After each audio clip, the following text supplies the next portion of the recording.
शासकीय योजनांचा गैरफायदा घेणारे लोक समाजामध्ये अनेकदा आपल्याला पाहायला मिळतात।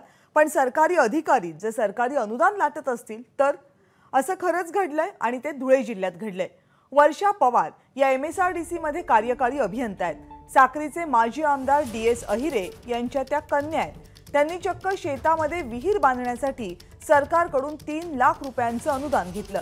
सगळ्यात धक्कादायक म्हणजे हे अनुदान मिळवण्यासाठी त्यांनी स्वतःला महात्मा गांधी रोजगार हमी योजनेमध्ये आपण मजूर आहोत असं कागदोपत्री दाखवलं। 2017 मधला हा प्रकार सामाजिक कार्यकर्ते आनंद लोंढे यांच्या तक्रारीनंतर उघडकीस आला। तक्रार दिल्यानंतर तब्बल 2 वर्षांनी चौकशी करण्यात आली आणि त्यानंतर वर्षा पवार यांनी 3 लाख रुपयांची रक्कम शासनाला परत केली।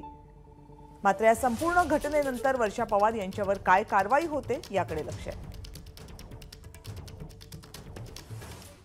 सामान्य प्रशासन विभागाचे उपमुख्य कार्यकारी अधिकारी गणेश मोरे यांनी या संदर्भातली काय माहिती दिली बघूयात।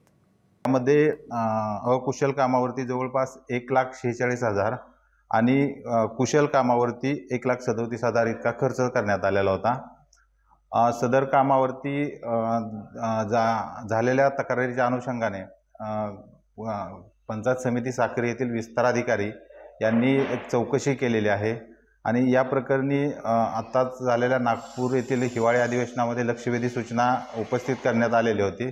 त्या प्रकरणी शासनाचा अहवाल सादर करण्यात आलेला आहे। ABP माझा, उघडा डोळे बघा नीट।